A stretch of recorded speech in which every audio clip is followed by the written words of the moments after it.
नमस्कार, किस्सा यूपी का देख रहे हैं आप और मैं हूं आपके साथ दिव्या सिंह। बदायूं कांड ने पूरे देश को हिलाकर रख दिया है। दो मासूमों को जिस तरह से साजिद ने घर में घुसकर मारा, उसने सभी को सकते में डाल दिया, जिसके बाद योगी सरकार का तगड़ा एक्शन जारी है। वहीं बदायूं डबल मर्डर केस में दूसरे आरोपी जावेद ने बरेली की एक पुलिस चौकी में जाकर सरेंडर कर दिया।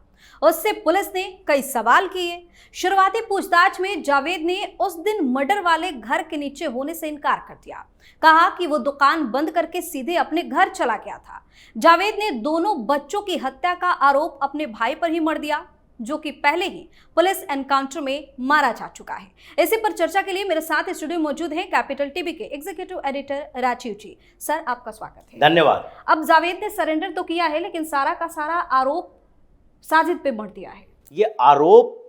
ये आरोप उसके ऊपर नहीं है, वो दोषी था। और जिस तरीके से घृणित काम इन दोनों भाइयों ने मिलकर किया, ये जावेद को इस बात की भनक हो चुकी थी कि अब तो बचना मुश्किल है, बचना अब भी मुश्किल है। ऐसा नहीं है कि इसने सरेंडर कर दिया और बोल दिया कि हम उसमें शामिल नहीं थे तो इससे ये बच जाएगा। ये कोर्ट कचहरी के चक्कर की बात नहीं है। होगा इसके साथ वही जो कि इसके भाई साजिद के साथ हुआ है। लेकिन अचानक से हृदय परिवर्तन हुआ इसका। अचानक से ये थाने में आकर सरेंडर करने को क्यों मजबूर हुआ? और अगर इसको लगता है कि हम तो वहां थे ही नहीं, दुकान बंद करके घर पे चले गए थे, तो फिर ये फरार क्यों हुआ?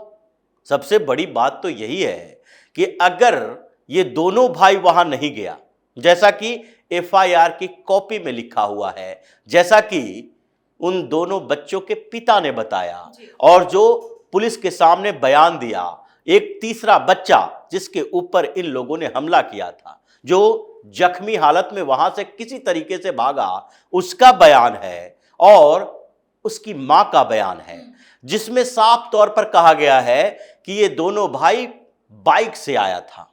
बाइक से पहले ये जावेद नीचे खड़ा था और उसके बाद साजिद ऊपर आया, डोरबेल बजाया, अंदर गया और अंदर बातचीत करने लगा। उसमें 5,000 रुपए की मांग की कि 5,000 रुपया दीजिए उधार के लिए, क्योंकि हमारी बीवी जो है वो प्रेग्नेंट है, 11 बजे का समय डॉक्टर ने दिया है और अभी हमारे पास पैसा नहीं है। यहां तक तो सार्वजनिक तौर पर सबके पास ये जानकारी है। लेकिन ये जो जावेद नीचे बाइक पर खड़ा था, क्या ये सबूत नहीं है इसके खिलाफ? क्योंकि उसके बच्चे जो कि बच के भाग गया, जिसको इन लोगों ने मारने की कोशिश की, वो भी ये कह रहा है कि दूसरा भाई ये जावेद भी वहां पर मौजूद था। और फिर दूसरे जो और गवाह हैं वो भी कह रहा है कि जावेद वहां पर मौजूद था। हां, ये अलग बात है कि मारने में ये दोनों साथ था या नहीं था, ये दोनों छत पर था या नहीं था, ये अलग मसला है जिसके लिए इन्वेस्टिगेशन अभी जारी है। लेकिन दोनों प्लान बनाकर आया था। एक नीचे था इसलिए कि भागने का मौका मिले, हम भाग जाएं। और इन लोगों ने ये जो तरीके अपनाए, मां को अंदर भेजो, एक बच्चे को चाय के लिए भेजो, दूसरे बच्चे को पानी के लिए भेजो, तीसरे बच्चे को पुड़िया के लिए भेजो बाहर, यानी कि एक एक कर जब आए तो सबको एक एक करके मारा जाए। अगर वो मां पर हमला करता, वो संघर्ष करती, ज्यादा संघर्ष करती और फिर इसका एजेंडा फेल हो जाता, जो संख्या गिनाने की कोशिश कर रहा था। इन लोगों का तो काम ही ये है कि संख्या बढ़ाओ, कितने लोगों को तुमने मारा और उसके बाद उस संख्या के आधार पर कितनी हूरें तुम्हें मिलेगी। ये पढ़ाया जाता है लोगों को कुरान के आधार पर, ये हदीस के आधार पर बताया जाता है कि जिहाद का मतलब क्या होता है, जिहाद से तुम्हें क्या मिलेगा, और यहां नहीं तो फिर जन्नत में क्या क्या नसीब होगा। अब जन्नत में क्या नसीब होगा ये तो बाद में पता चलेगा, लेकिन अभी ये कूड़े के ढेर पर एक लाश पड़ी हुई और उसके पूरे परिवार की जिंदगी अब जहन्नुम से बदतर होने वाली है, ये तो समझ में आना ही चाहिए। और उसके बाद की बात है, अगर जावेद वहां पर था नहीं तो फिर वो कहता है कि हम घर पर थे जब साजिद को इनकाउंटर में मार दिया पुलिस ने।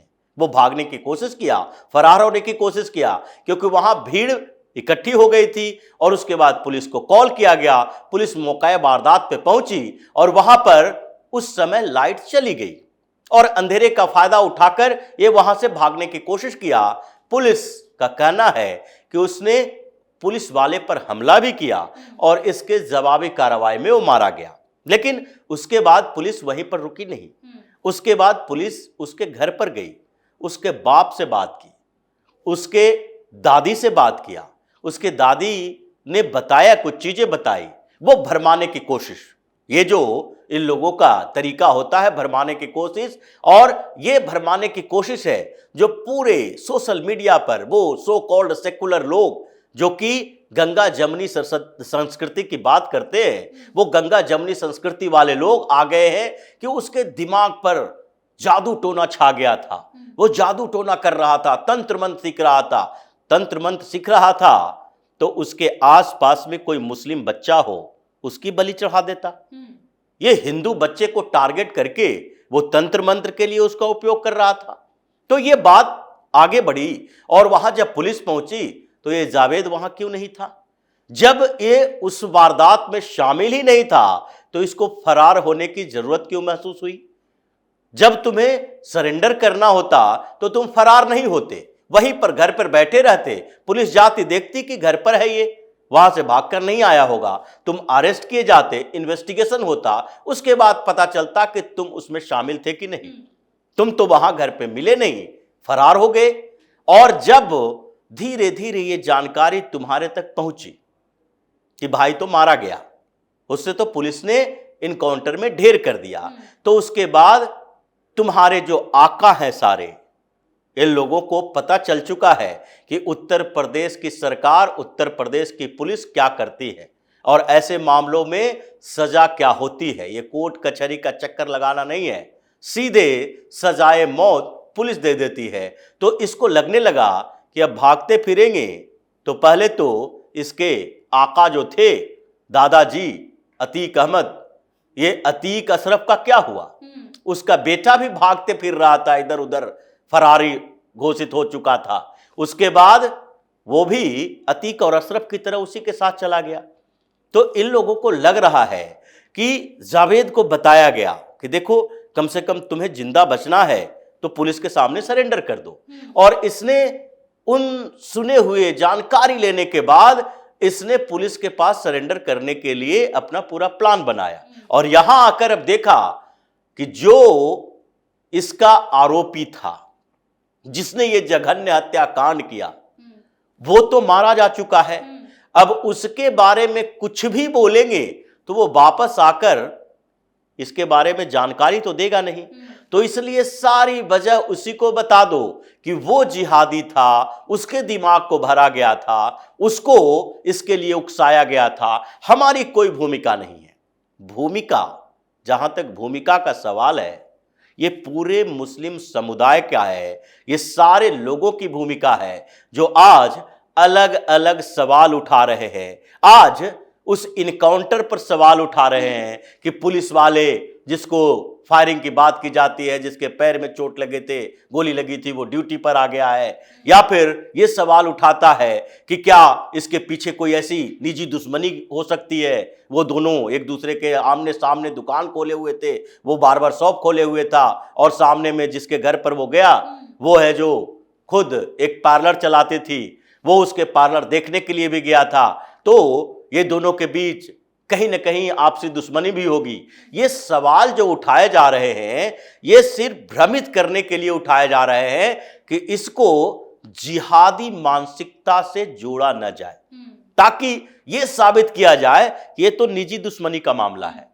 अगर ऐसी बात है तो ये पूरा जो घूम घूम कर यहां से लेके अरब से लेके यूरोप तक ये चिल्ला चिल्ला कर कहता है, और ये राहुल गांधी और अखिलेश यादव जैसे ये नेता जो दिन भर हल्ला हंगामा करता है हर मंचों पर और बोलता था कि पीलू खां की हत्या जो हुई है वो लिंचिंग है, हिंदुओं ने मार दिया, उस समय क्यों नहीं सवाल उठता कि पीलू खां के साथ किसी की दुश्मनी हो सकती है?